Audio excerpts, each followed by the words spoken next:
Fíjate. Buenas tardes, amiguetes. Ahí vamos a hacer un directo en Semana Santa. Uy, la escalerilla. Y mirad por aquí la catedral cómo va. Vamos ya a la presentación de un libro de un amiguete, el amigo Franco y la hermana Montalbán. Y vamos a ir a las 7:30 del evento. Ese es el libro, ¿no? Un póster con versos de Neruda. Tiene que estar guay eso. Avante. Qué bonito. Lo que es la carátula está preciosa. Está muy bonito. Este es el libro que van a presentar.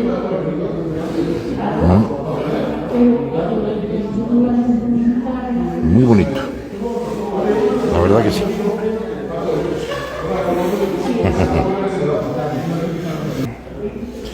Esto por la parte de atrás. El escritor.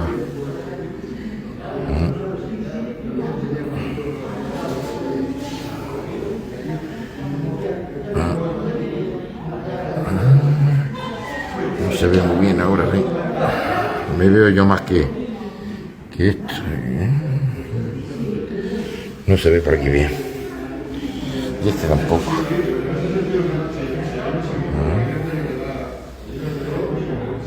Se ve mejor de lejos que de cerca. De cerca distorsiona mucho esto.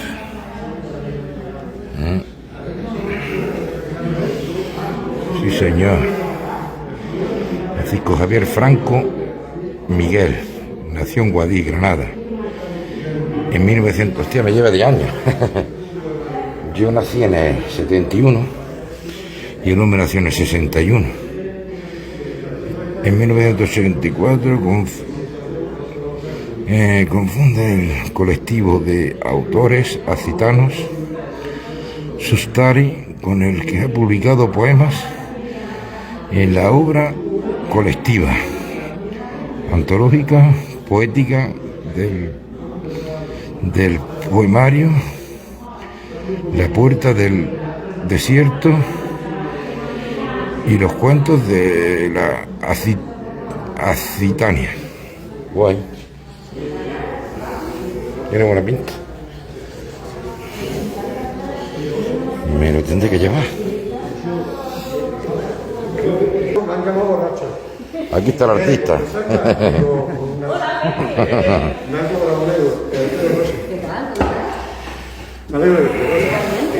¿Tu padre digo es tu hermano? Mi hermano. Ah, ¿qué vive? Saliste de casa. Yo estaba allí con los amores y yo no digo ya en un momento, es que ya hay que entrar que con la isla porque si no, yo voy a mi yo Quizás más cerquita estaría mejor, más cerquita estoy mejor. Aquí mismo.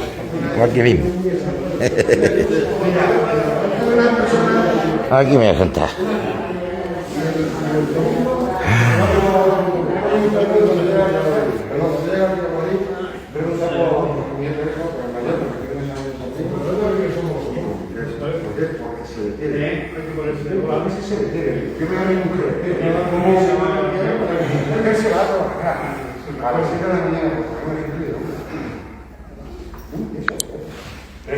Pues ya van a presentar el libro, niño. Vamos a ver.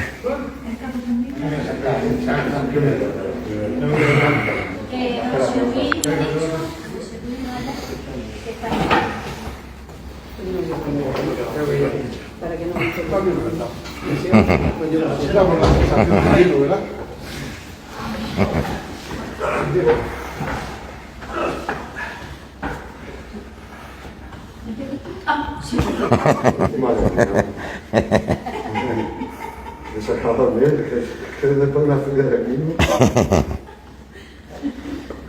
Bueno.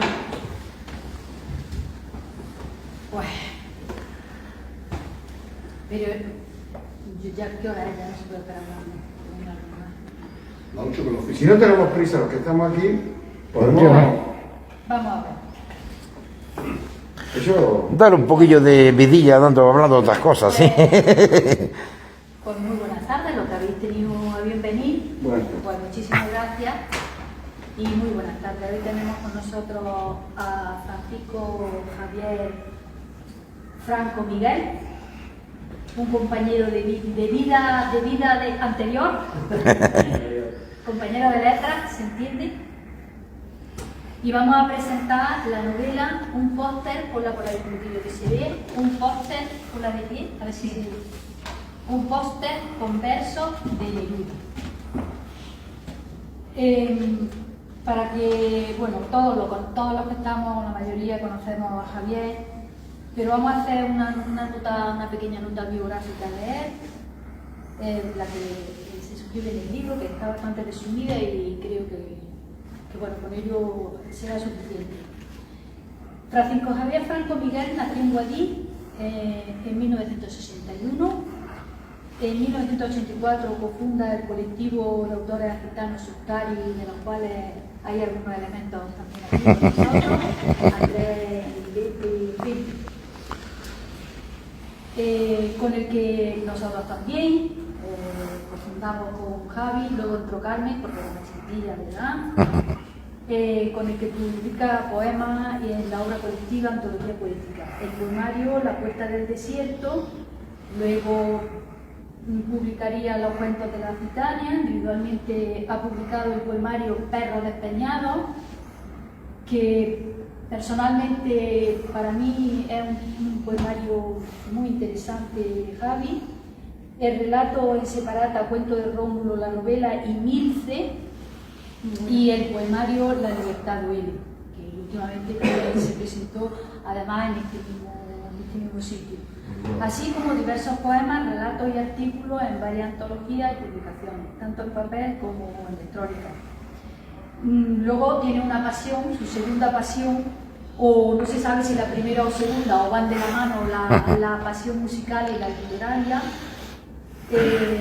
por la música rock, que le llevó en 1980 a ser primer finalista en un concurso de artículos musicales de Radio 3, Radio Nacional de España, y a partir de ahí su actividad literaria le llevará a ganar algunos premios y ser finalista, tesis y seleccionado en varios certámenes y concursos, algunos internacionales, tanto de poesía como de relato.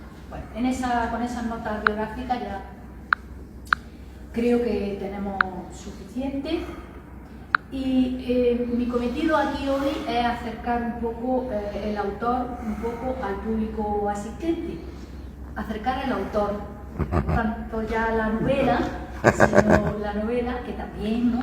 Pero más al autor.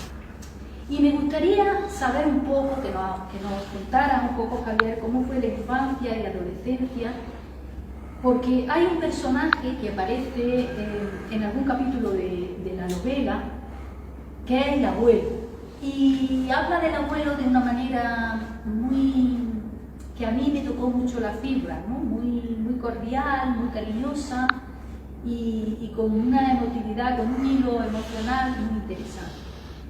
¿Cómo era tu abuelo? ¿Y qué influencia tuvo en tu vida? Fíjate esta pregunta. No. Que nos hable un poco, que nos acerque un poco, nos hable un poco de tu infancia, luego cómo era tu abuelo y qué influencia tuvo en tu vida. Bueno, en la infancia yo creo que fue una infancia normal, como cualquier niño de aquella época, cuando se podía jugar en la calle, y nada, pues, la madre que cuidaba, el padre que trabajaba, lo de siempre, y mucha calle, que es lo que entonces se podía hacer. Y bueno, y luego yo sí tenía, porque tenía un hermano que me llevaba 5 años, que me introdujo en la lectura a través de Capitán Trueno, que era... Entonces, para mí él no va más.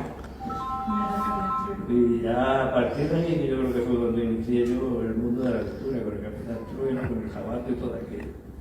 Eso me quitaste la cinta. Tengo el número 1 del Jabato y Capitán Trueno, de los antiguos.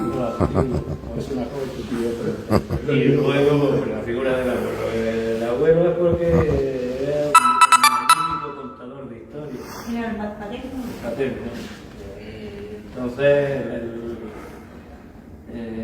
pues a mí me encantaba estar con él para que me contara cuentos, que todo era inventado, pero tenía, y yo creo que incluso el instinto literario de escribir, yo creo que lo metió a él, aunque él no escribía, sino por la historia que me contaba. O sea, que no te contaba batallitas, que te contaba cuentos. Claro, se inventaba de cosas que había vivido que no se los creía a nadie, pero a él me contaba. Y además era muy gracioso eso, porque cuando le pillaba en algún renuncio, pues, por ejemplo, porque cuando yo era pequeño y venía por aquí don Pedro Antonio de Alarcón, bueno, se había muerto cuando todo había... Decía, todo se reía y decía siempre aquello de todas las verdades que yo diga que me las claven en mí. Pues bueno, y luego era una persona que siempre estaba sonriente, con lo cual, y más después de todo lo que había pasado en su vida. Le pilló la guerra, le pilló estar en campos de prisioneros y bueno, fue una cosa muy dura y aún así él mantenía la sonrisa y cuando hablaba de aquellos tiempos yo no le veía que hablara ni con odio, ni con rencor, ni con nada, sino por bueno, lo que me ha tocado. Era una figura que me gustaba estar con él. Y influenció indudablemente en tu vida. Creo que además la historia literaria viene por ahí. Y una de las cosas que yo siempre me he quedado con la gana, que lo hablamos muchas veces, pero como siempre se van dejando las cosas de un día para otro, una de las cosas que quedamos era juntarnos a hablar y grabar cintas que me contara su vida y de ahí sacar una novela. Pero bueno, falleció y ya no nos dio tiempo a hacerlo. Bueno, pero tú tienes una cinta allí. Hombre, pero... ¿No?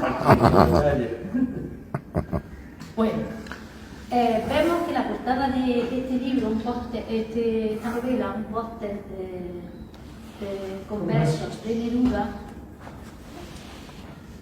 tiene unos detalles muy interesantes. ¿Existió ese póster?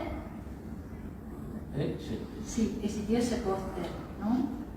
Observamos en la portada unos elementos, unos vaqueros, una armónica, un lápiz, chapa y una guitarra acústica. Yo sé que sí que tienen mucho, para mí sí tienen mucho sentido, que nos está anticipando ya esa portada. Estos elementos son muy significativos para el personaje de Frank, para el personaje de la novela. Hombre, se supone que esa puede ser su cazadora. Hay elementos suyos muy importantes ahí. Bueno, pues desgránanos ese elemento. Ese elemento es que Frank toca la armónica, compone blues, dibuja también, escribe. Es un fanático de los Rolling Stones, es anarquista. Anarquista, lo he dicho. Y lo de la lengua de los Rolling Stones. Es una Fender Stratocaster, lo que pasa es que sale un poco más que es una guitarra que saldrá también en la novela. ¿El por qué? Bueno, entonces es un elemento que se supone que puede ser el bolsillo de Frank. Claro, ya lo imaginaba yo, pero yo quería que lo constataras de alguna manera. Apuntabas también en una entrevista previa a la presentación de la novela que podía ser esta una novela generacional por los hechos históricos que confluyen en ella, por la banda sonora que acompaña la narración y por las inquietudes que el personaje comparte. ¿Cómo fue aquella época? Fue una época de creatividad total. No me refiero ya a los grupos de personas locales, como pudiera ser colectivo consultario, sino la caída del régimen de Franco, la llegada de la transición a la democracia, pues fue pasar de la nada, de una sociedad tutelada, en lo que había mucho pecado y mucho lo que se debe hacer y lo que no se debe hacer, y muy poca capacidad para pensar, a una sociedad que de pronto parecía llena de colores. Aparecían las calles de neón, aparecían grupos de música por todos los sitios. ¿Tú tenías barba? No, pero yo no tenía como tenía. Así lo después cambiamos. También en la estética, Y En pero, la estética y en la literatura, porque se descubrieron muchas cosas, no ya de la gente nueva que estaba escribiendo entonces, sino muchas cosas que estaban prohibidas que salieron a la luz y que no sabíamos ni que existían. De hecho, un poco el tema de Neruda es un guiño, no precisamente a los versos que salen en el póster que se citan ahí, que eso era de los pocos de Neruda que estaba, digamos, legalizado, que eran los 20 poemas de amor. Pero, por ejemplo, el Cántico General ese que va sobre todo el tema de Chile. eso no lo leímos hasta después, ¿no? Eso estaba total y absolutamente prohibido. Incluso Miguel Hernández, lo único que se podía leer era el Radio Francesa y se acabó. Y un montón de autores, pero ya si nos vamos a los norteamericanos y todo eso, de todos los padres de la cultura pop, a los poetas, a los Beatles, de Lindbergh, Kerouac. Eso es que no sabíamos ni que existía. Entonces, de golpe y porrazo nos encontramos con que salimos de un mundo poco menos, o sea, como si adelantáramos 80 años de golpe, porque no fueron los 40 años esos de franquismo en el sentido me refiero de tutela y de tanto por la Iglesia como por el Estado, sino además de descubrir todo lo que había al otro lado de los Pirineos en ese momento, sino además todo lo que había pasado 40 años antes, o sea, se eran 40 más 40, como digo yo. Y entonces, claro, ahí había una eclosión por todos sitios y de ganas de vivir, y de ganas de descubrir la libertad, y de ganas de ser uno mismo. Y entonces yo creo que fueron unos años cruciales para los que lo vivieran, y más con una edad de entre 15 y 25 años, yo creo que son unos años que debieron de marcar. Y descubrimos la política, que no sabíamos lo que era la política. Entonces, por eso me refiero que fue una eclosión total y absoluta de descubrimiento y luego además, ya eso de cara al lado artístico, también coincidió en esa época en Europa, en la crisis del petróleo y todos estos movimientos anti-todo, como era el PUM y todo eso, que la principal característica es hazlo tú mismo, o sea, todos podemos tener un grupo de rock, todos podemos escribir un libro, todos podemos pintar un cuadro, ¿por qué no podemos? O sea, todo se juntó a la vez. Y luego figuras legendarias como el Andy Warhol, que decía aquello de los 80, cualquier persona puede ser un héroe durante 15 minutos. Entonces, pues eso fueron lo bonito de aquellos años. Luego también hubo muchas decepciones de cosas que parecían y no llegaron a ser. Fran, el personaje de la novela, tiene unas características muy bien definidas. Es un personaje, a mí personalmente me parece que es un personaje un poquillo atormentado, inconformista con la sociedad, con las circunstancias que le ha tocado vivir. Eres un héroe warholiano, que ahora nos va a explicar un poco más. Y este personaje, ¿por qué decides que el personaje desaparezca y se suicide o no, y parezca que se va a otro lugar, a otra tierra, a otro lugar, que diga América del Tónico que nadie sabe que se ha ido, que unos piensan que se ha suicidado y otros piensan que... ¿Por qué decides ese...? Hombre, vamos a ver, porque en realidad Fran es un poco... Hay dos personajes complementarios, porque el principal es Frank, Sí. y está el otro que es Que es narrador testigo, Javier. que es Javier Franco, el No, alter no, tampoco, porque es diputado y todo el otro, pero bueno, es un poco, lo puse a Javier un poco, pues, por eso, porque como lo narraba yo, como fuera un alter ego, ¿no?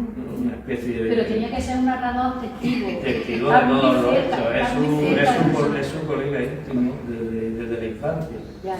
Entonces, yo lo que quería poner a los dos extremos. ¿Los dos extremos en qué sentido? De que los dos vivieron lo mismo, los dos lucharon por lo mismo, los dos tuvieron unos ideales tal, y uno termina adaptándose al sistema, volviéndose un político cínico, Ajá. y y vive muy bien, y el otro que no acepta nada, pues ni le va bien en los trabajos, ni le va bien en las carreras, por así decirlo, ni le va bien en su vida, porque no se resigna a eso hasta que llega un momento que decide romper con todo. Y ahí ya, eso sí que lo dejo a la duda, porque cada lector resuelva. Pudo romper de dos maneras, quitándose del medio físicamente y anímicamente, o destruyendo su personaje y creando otro en la otra punta del mundo. En América, y diciendo ahora yo soy otra persona. ¿No? Exacto. Y incluso te da a entender que si aceptas la hipótesis, porque se queda en el campo hipotético, si aceptas la hipótesis de que es esa otra persona, incluso triunfaría. Eso me recuerda a la novela de Pirandello que se llama El difunto Matías Pascal, que también se produce, digamos, esa muerte, sí, que en realidad no era una muerte física, ni una muerte real, ¿no? Sino que el personaje se recrea a sí mismo, vuelve a nacer y se convierte en otra persona y todo el mundo piensa que ha muerto, ¿no? Se habla más de ese tema en la novela porque me ha recordado mucho a eso. Sí, que lo que pasa es que yo también quería dejar abierta la vía, aunque yo tengo muy claro lo que ha pasado con él, pero dejarla abierta la vía de que se dude de si ha muerto o no ha muerto. O sea que tú tienes muy claro lo que ha pasado con él. Y nos deja a nosotros aquí que vayamos descubriendo lo que queramos. Bueno, ya me lo contarás, si no quieres contarlo ya me lo contarás. Bueno, opta por el narrador testigo, Sí. para contar estos flashes de vida, porque a mí me parece que son como flashes de vida, porque no son memorias totales, sino flashes de vida, trascendida o no. ¿Cuánto tiene de alter ego este narrador? ¿Y en qué medida se esconden otros personajes cercanos a él? Hombre, el narrador más que es un alter ego en el sentido de que es un complementario. A veces puede ser hasta la conciencia del personaje, pero la conciencia de decir, sí, eres muy honrado contigo mismo, pero la estás fastidiando. La estás cagando. Exacto. Entonces, en cierto modo, ese es el complemento con él. Pero luego, por otro lado, los flashes es que él no quiere escribir una memoria al uso. Claro, él quiere escribir, de hecho, por eso no llevan un orden preciso. Quiere escribir conforme le van viniendo la historia a la cabeza. Que en cierto modo eso, por eso me recuerda un poco, lo digo así, a los evangelios. El evangelio te da cuenta la vida de Cristo, no te la cuentan, nació, llegó, flash. O sea, y de hecho en un evangelio sale la boda de Caná, en otro no sale, en otro. Entonces, en cierto modo, como este toma un poco el tema de decir voy a ser su evangelista a raíz de un discurso que le sopla al otro, voy a ser tu evangelista en cuanto voy a revelar tu vida.